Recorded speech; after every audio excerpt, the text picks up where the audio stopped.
Ngobrolin apa nih, Kang? Hmm. Ngomong-ngomong, gimana sih perhatian agama terhadap lingkungan?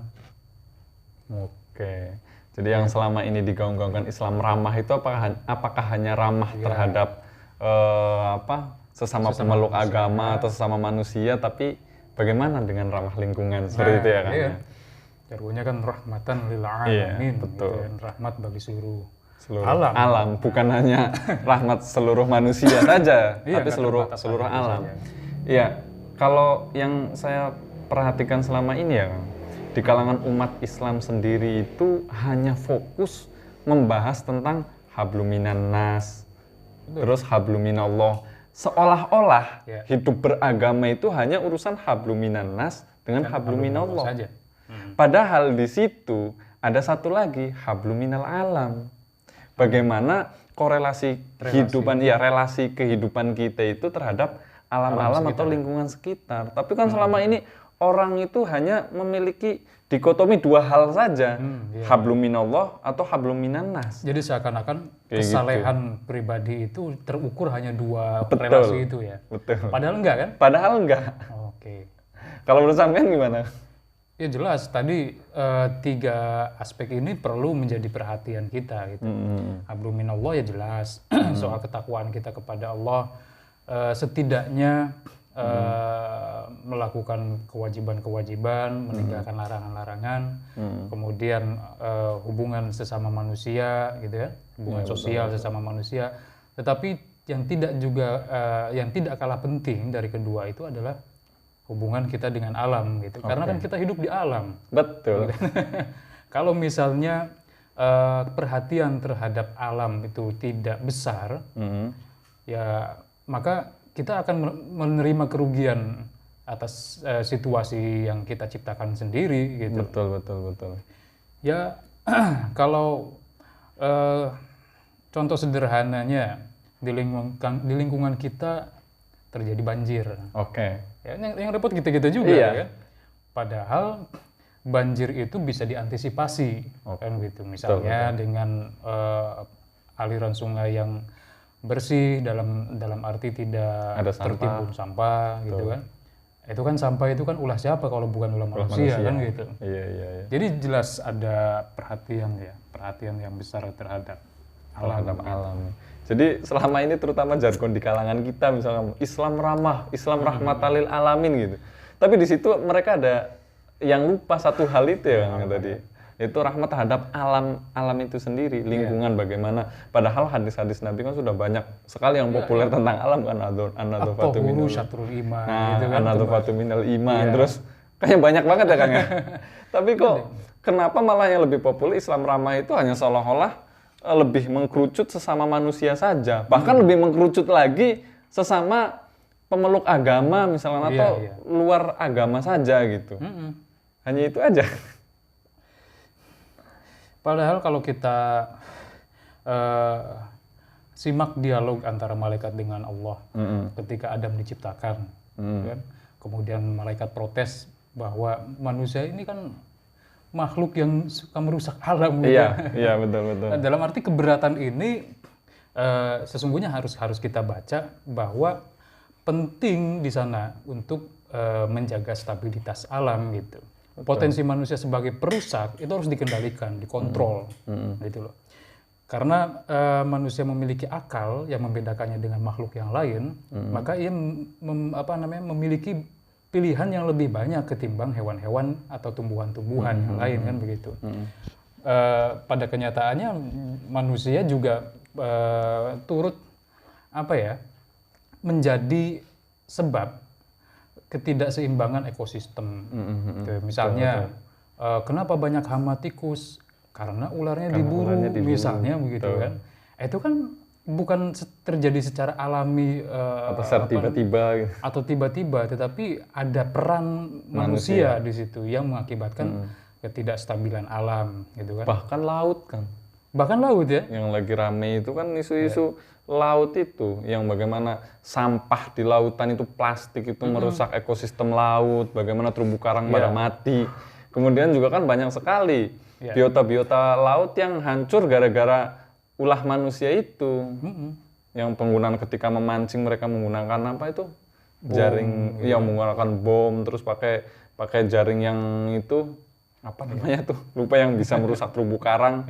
Itu kan sebenarnya kan ulah manusia juga. Jadi kan benar kata Al-Qur'an, manusia itu memang membuat kerusakan baik di darat maupun di lautan. Kemudian kita menggaungkan Islam ramah, tetapi melupakan hal yang sangat krusial, yaitu menjaga alam itu sendiri. Nah, kalau yang saya dengar kan sampean juga punya yayasan yang fokus mengurus bidang lingkungan itu ya, Kang. Itu gimana, Kang? Ya itu ikhtiar kecil saya dan kawan-kawan bahwa dari unit terkecil kita harus membiasakan untuk care terhadap lingkungan gitu. Makanya yayasan yang saya kelola bersama kawan-kawan itu yang bernama Gerakan Indonesia Sadar Bencana atau Yayasan Gresena itu lebih banyak melakukan edukasi kepada masyarakat untuk melakukan hal-hal kecil saja dulu agar kita memiliki kontribusi yang positif terhadap alam. Tujuannya memang untuk memitigasi bencana, gitu kan, untuk mengurangi dampak bencana karena ada beberapa bencana yang tidak bisa dihindari kan. Tetapi ada juga bencana-bencana yang bisa dihindari dengan intervensi manusia gitu. Nah, kebiasaan-kebiasaan kecil di rumah tangga, nah itu yang sebetulnya menjadi kunci dalam upaya ini gitu. Kalau satu komplek sama-sama kompak menjaga lingkungannya, ya otomatis kan potensi-potensi bencana itu akan jauh dari komplek itu. Dimulai dari satu komplek itu ya. Dimulai dari satu keluarga itu gitu. Gitu. Dimulai dari unit terkecil. Unit terkecil. Ya. Saya ingat betul ada nasihat dari Kiai Faizi. Beliau kiai di Guluk-Guluk di pesantren Anukoya Guluk-Guluk Madura ya, Sumeneb. Beliau bilang begini. Redaksinya mungkin tidak sama persis, tapi substansinya begini. Slogan jangan buang sampah sembarangan itu sebaiknya diganti dengan mengurangi barang yang berpotensi menjadi sampah. Gitu? Iya. Jadi dari hulunya ya? Dari hulunya, persis. Iya. Jadi kalau kita sudah terbiasa minum dengan menggunakan AMDK, air minum dalam kemasan, yang itu berpotensi menjadi sampah, sebaiknya kita ganti kebiasaan minum kita dengan air-air matang misalnya. Termasuk sesuguh. Kalau kita kan punya tradisi selamatan segala macam gitu kan. Itu tidak terasa kita menyumbang sampah. Menyumbang sampah, betul. Nah, kultur ini kan kebiasaan menyajikan AMDK dalam event-event selamatan dan semacamnya itu kan terkonstruk tanpa sadar barangkali ya. Sejak bertahun-tahun, pada mulanya kan kalau kita ingat dulu waktu kecil, kalau selamatan gitu kita disuguhi air teh di gelas. Itu kan lebih ramah lingkungan, dalam arti tidak meninggalkan sampah plastik. Tapi sekarang diganti AMDK. Itu kan, itu berpotensi menjadi sampah. Betul. Gitu. Udah pakai AMDK, pakai yang gelasan dan minumnya nggak pernah ada yang habis. Ngambil lagi, akhirnya numpuk sampah itu kan. Iya, itu satu soal sampah. Kedua soal pendayagunaan air juga, gitu kan. Berapa liter yang mubazir kan dengan kebiasaan demikian. Jadi saya pikir ini penting menjadi catatan kita gitu, apa yang disampaikan oleh Kiai Faizi itu, bahwa sebisa mungkin kita mengerem diri kita untuk dari menggunakan barang-barang yang berpotensi menjadi sampah. Sebetulnya pemerintah juga kan mempromosikan, mengampanyekan penggunaan goodie bag, gitu kan, kemasan memakai kertas, kantong yang bisa digunakan berulang-ulang gitu, tidak disposable. Itu tujuannya kan ke arah sana juga gitu, agar mengurangi penggunaan plastik yang berpotensi menjadi sampah. Ketika menjadi sampah, kita seringnya abai gitu loh. Kalau sudah menggunakan plastik sekali pakai itu, kita seringnya abai. Ketika di rumah kita gunakan sampah plastik kantong plastik, itu larinya ke tempat sampah kan. Betul. Tidak kita gunakan berulang-ulang. Jarang sekali orang menggunakan kantong plastik berulang-ulang. Kecuali ibu-ibu yang Ibu-ibu yang bisa suka melipat-lipat ngumpulin. gitu kan. Iya, iya, iya. Itu ya cukup bagus lah, tetapi tetap saja kan ada apa namanya. Sisi kesehatan yang terabaikan gitu. Betul, satu sisi kesehatan yang terabaikan, kemudian yang kedua juga lambat laun itu akan dibuang juga kan begitu. Jadi begitu Kang Roy. Ya, tapi kan mungkin kalau tadi fokusnya ke dari hulunya itu jangan sampai kita membeli barang yang kemudian nanti akan menjadi sampah. Tapi problem di masyarakat sekarang kita itu kan sebenarnya itu pengolahan sampah itu bagaimana sungai, bahkan di lingkungan sekitar kehidupan kita aja kan. Terutama ya di lingkungan saya hidup aja, itu sering banget itu kan ada solokan mampet itu kan dari sampah itu. Jadi bagaimana masyarakat itu beragama, tetapi beragamanya itu benar-benar sampai habluminal alam itu.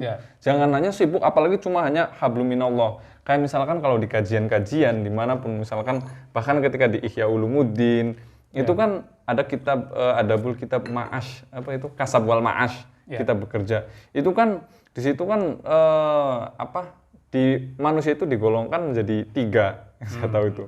Ada manusia yang habluminallah sampai lupa habluminannas, ada manusia yang habluminannas lupa habluminallah. Nah, kategori yang ketiga inilah manusia yang habluminannas tapi tujuannya itu untuk habluminallah. Kan ada 3. Nah, padahal masyarakat beragama itu tidak bisa dikotomi dari 3 hal ini, yaitu tadi yang sisi terlupakan itu habluminal alam. Sehingga saya kadang melihat di tengah masyarakat itu orang-orang yang beragama itu hanya fokus ke 2 hal itu, sehingga konsep an-nadzafatu minal iman itu sering terabaikan.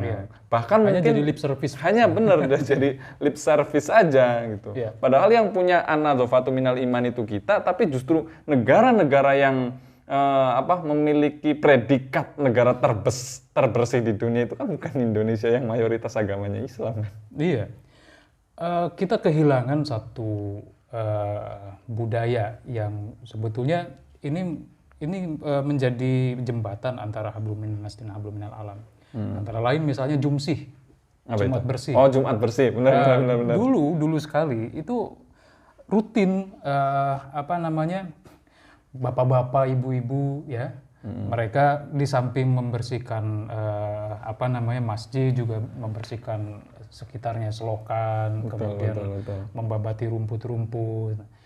Itu jalan dulu. Kebiasaan seperti itu di kampung-kampung ya. Nah, saat ini mungkin masih ada yang melaksanakan itu, tetapi tidak ramai, artinya tidak mainstream gitu, tidak menjadi arus utama. Nah, saya kira kita punya kekayaan itu loh, kita punya kekayaan itu yang ini seharusnya bisa dihidupkan kembali gitu loh. Jadi dari sana kan 2 relasi ini saling bertaut satu sama lain gitu kan. Di situ terjadi ada sosialisasi antara satu warga dengan warga lain gitu kan. Di saat yang sama juga secara menyenangkan gitu mereka melakukan kegiatan-kegiatan bebersih gitu yang itu tujuannya jelas untuk menjaga lingkungan dari potensi-potensi banjir, kebencanaan yang sifatnya dibuat-buat oleh manusia kan gitu. Itu terkait tadi Jumat bersih itu, Kang. Saya jadi ingat di kampung saya itu ada organisasi kepemudaan. Dia itu memiliki program dan sampai sekarang berjalan selama puluhan tahun. Itu kalau di kampung saya itu Jumat Kliwon. Tiap Jumat Kliwon itu pemuda seluruhnya kumpul itu bersihin satu desa. Wow, keren itu tiap Jumat Kliwon. Jadi saya melihat ini menjadi satu peluang menjadi wajah baru orang beragama, menjadi jembatan antara habluminannas dan seperti yang sampean katakan tadi, antara habluminannas dan habluminallah, di situ menjadi media untuk habluminal alam itu. Jadi di situ tadi kata sampean ada menjadi media orang ngumpul-ngumpul kan? Iya, betul. Di situ juga ada acara misalkan tadi itu nanti sebelum Jumatan kan, itu kan habluminallah, tapi sebelum itu semua ada habluminal alamnya itu tadi bersih-bersih gitu. Mungkin itu menjadi satu jembatan ya kan? Betul. Dan itu yang perlu ini harus disemarakan lagi. Betul. Kalau di Yayasan sampean itu menyemarakan ini juga kan? Iya, kita saya bahkan dengan kawan itu membuat sebuah buku yang buku itu banyak membicarakan soal kearifan-kearifan lokal yang sebetulnya punya basis mitigasi bencana.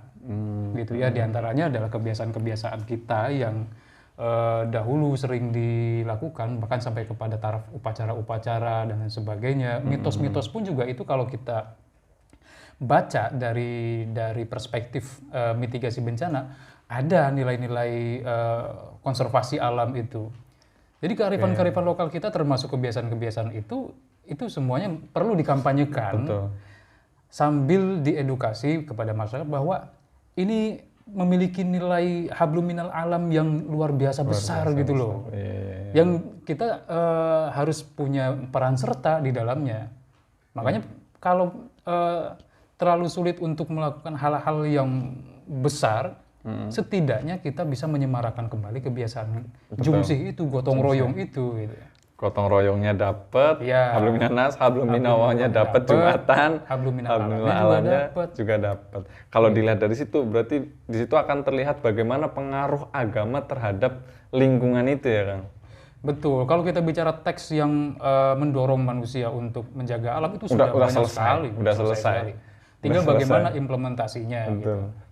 Bagaimana menumbuhkan kesadaran itu bahwa kita sebagai hamba itu penting untuk memiliki kesadaran bahwa kita pun juga harus merawat alam. Gitu. Diekspresikan dengan berbagai macam kegiatan lah ya. Iya. Tergantung dari kebiasaan yang yang lestari di daerah masing-masing gitu. Tapi semangatnya sama. Semangatnya adalah untuk melestarikan alam, untuk menjauhkan kita dari kemadorotan yang disebabkan oleh tangan kita sendiri. Yang mengakibatkan potensi bencana itu. Ya. Jadi kalau misalnya ketika ada bencana, biasanya netizen itu kan di media sosial ramai kan, alam murka gitu kan, Tuhan murka gitu kan. Padahal itu yang bikin murka kan kita sendiri. Ketika Tuhan murka juga karena kita sendiri, ketika alam murka pun karena kita sendiri. Padahal seperti yang saya tahu kan ada makalah, saya lupa itu makalah atau hadis yang mengatakan al-insan abdul ihsan, bahwa manusia itu adalah budak kebaikan, budak keindahan. Jadi manusia itu pada dasarnya secara defaultnya itu mereka itu yaitu al-insan abdul ihsan, itu mereka senang itu budak. Iya, budak kebaikan, mereka akan menghambat dengan segala kebaikannya. Kalau kita punya teman baik aja kan kita pengennya berteman gitu kan. Ada teman yang indah, dilihatnya enak, kita pengennya terus berteman gitu kan. Chemistry-nya dapat. Tapi di sisi lain, saya melihat manusia memang budak dari segala kebaikan dan keindahan. Tapi di sisi lain, manusia juga memiliki sisi negatifnya itu tadi. Kadang pengen memiliki keindahan tapi tidak mampu menjaganya atau tidak mau mengupayakan keindahan itu, pengennya yang gratis-gratis gitu. Kan pengen yang gratis gitu, yang pengen keindahan, aduh nggak usah nyapu bersih-bersih lah, tinggal nyari tempat yang bersih aja buat nongkrong, tapi dia sendiri nggak mau bersih-bersih, nggak mau effort kayak gitu kan. Jadi kadang saya di situ mikir, iya ya di sisi lain budak kebaikan, budak keindahan, tapi kok masyarakat kita terutama di Indonesia itu sendiri kayaknya sedikit sekali yang menjaga keindahan lingkungannya sendiri saja gitu kan. Ya, saya kira banyak faktor yang membuat kita abai terhadap aspek-aspek itu ya. Ya banyak faktor lah. Misalnya di dunia virtual itu kan kita banyak dipengaruhi oleh ekosistem virtual gitu kan. Jadi menjadi manusia yang individualis, manusia yang tidak peka terhadap lingkungan gitu dan lain sebagainya. Meskipun di saat yang sama di ruang yang sama gitu, itu justru bisa menjadi sarana untuk menumbuhkan kesadaran itu. Betul. Tergantung ya pergaulan itu tadi, tergantung kita memilih ekosistem yang ada di dunia virtual itu gitu. Nah, tadi kan Kang Agung mengatakan bahwa sebenarnya kalau kita bicara tentang dalil, ayat, hadis tentang kebersihan itu dalam agama itu udah clear lah, udah selesai. Sekarang kan masalahnya itu ada pada prakteknya. Nah, kira-kira nih Kang, kalau menurut sampean pribadi, untuk menumbuhkan kesadaran manusia terhadap hablum minal alam itu salah satu upayanya itu apa? banyak upaya yang bisa kita lakukan ya. Eh, Pertama, Membangun kesadaran itu kita harus pertama kali membuka paradigma kita gitu, oke. bahwa alam itu punya relasi yang kuat dengan manusia, gitu kan. Dalam arti apa yang kita terima dari alam itu merupakan buah dari apa yang kita berikan terhadap alam. Oke, betul. Saya kira pertama kali harus membangun paradigma itu juga dulu. Satu itu. Kemudian yang kedua adalah mendakwahkan pada diri sendiri di unit terkecil di keluarga untuk melakukan kebiasaan-kebiasaan yang ramah lingkungan. Dari mulai makan, pada tempatnya misalnya. Ya sampah gitu kan. Makan juga ini seringkali menjadi problem bagi lingkungan. Gitu. Saya baca dari bukunya Kiai Faizi itu bahwa 93% air yang digunakan oleh manusia itu untuk kebutuhan makan. Dari mulai memproduksi makan, proses pertanian dan sebagainya itu 93%. Yang sisanya digunakan untuk kebutuhan-kebutuhan lain seperti mandi, mencuci dan sebagainya. Jadi kalau kita misalnya menghidangkan sesuatu di rumah, itu kira-kira hidangan kita itu pas untuk dimakan. Jangan sampai berlebih gitu loh. Ya, pas untuk kita makan sendiri, untuk istri kita, untuk anak-anak kita, untuk keluarga kita. Jadi porsinya bisa ditakar dulu gitu, jangan berlebih-lebihan di meja makan. Karena nantinya akan di samping menjadi mubazir yang itu dilarang oleh agama, di sisi lain kemubaziran itu membawa madorot kepada kita, gitu. Betul. Ya kan?